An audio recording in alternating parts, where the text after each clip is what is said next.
Welcome back. Quick check on the markets for you at this point. Very, very quiet at this point. Pretty much flat with a negative bias. We've got 53.50 on the Nifty. Sensex at 17,903. Of course, those are levels where technical chartists expect quite a bit of resistance. So we'll see what happens, which way the tide is going to turn. But of course, it's time to touch base with some companies for you. The first one on the list is HEG. Pull up that stock price for you, and you'll get an idea of where it's trading right now. It's had a bit of a move up to about 380 odd levels. It's come off ever so slightly from there right now. 366 is where it's trading right now, but it's had a good run up from the beginning of March. We're of course joined by the management now. Mr. Manvinder Singh Ajmani, who's Chief Financial Officer at HEG, joins us live from Delhi. It's a company now that deals in graphite electrodes. It's got a bit of business on the power side as well, but more details really. Let's get the prospects of the company from the management itself. Mr. Ajmani, thank you so much for joining us. First question is that you do have plans for some fundraising. Could you give us more details on that? What timeline would you be looking at? What would the type of instrument that you would be using, and where would those funds be deployed? See, we continue to look to optimize our overall capital structure and reduce our overall cost of borrowing. To that effect, we continue to receive interesting proposals. What we have done is that our board has recommended to the shareholders for granting an approval. This approval will grant us the necessary financial flexibility to explore the necessary financial instruments that may help us in our optimization of our overall cost of borrowing. Mr. Singh, hi, good morning. Neeraj Shah here. I agree that you have a basic broad time frame in mind, but just give us a sense of by when would this step be taken? And two, do you have definitive or indicative dilution figures with you? You'd probably look to divest only X% of stake for this fundraising? At this point in time, we are not discussing any specific proposal.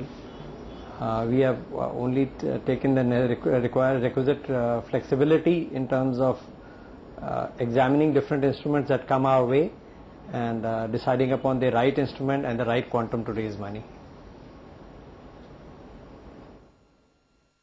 So the debt equity mix at this point is, as you said, hugely favored in favor of debt right now. What would an ideal number be? As per the last available ballpark numbers, we have 2:1 as a number. What's the number that you're targeting right now? See, we are fairly well positioned in terms of our leverage. Our debt equity is close to about 0.4, and our overall debt equity is about 1. So we are very well positioned to flexibly borrow in whichever sort of instrument is the most optimal for our fundraising, really. So we have the necessary flexibility in terms of our numbers and to raise whichever instrument that we choose to go forward after duly examining the proposal on hand.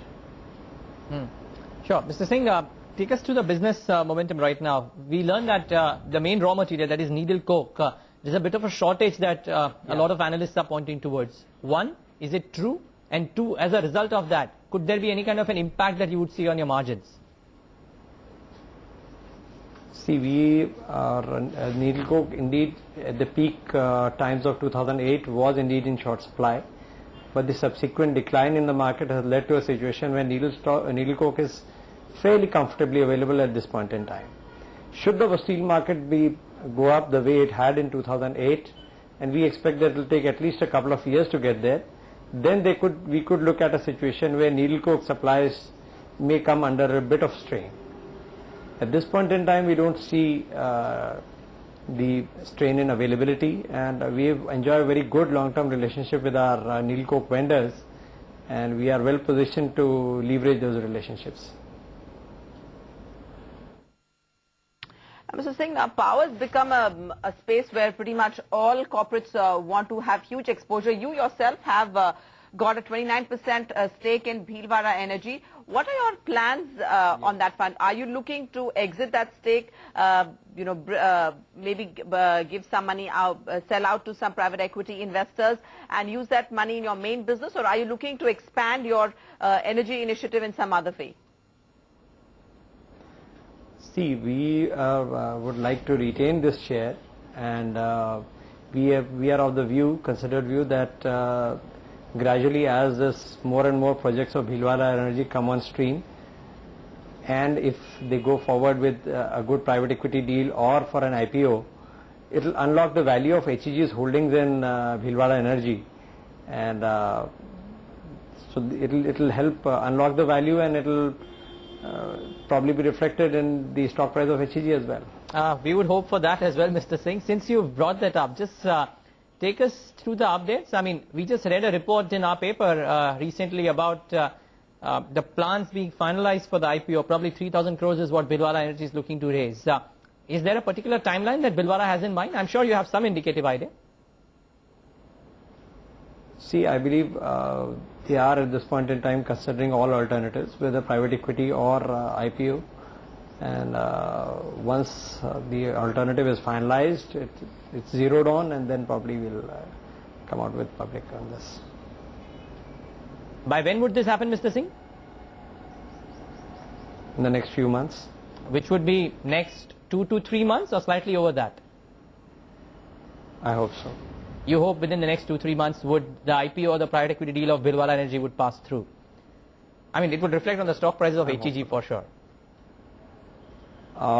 See, let's look at it this way. The value that gets unlocked will depend upon the price at which the private equity deal happens, or at what point in time, if the IPO comes, at what point it is priced, and how are the markets at that point in time. So it's really not right for me to speculate on the value of that. All right, Mr. Singh.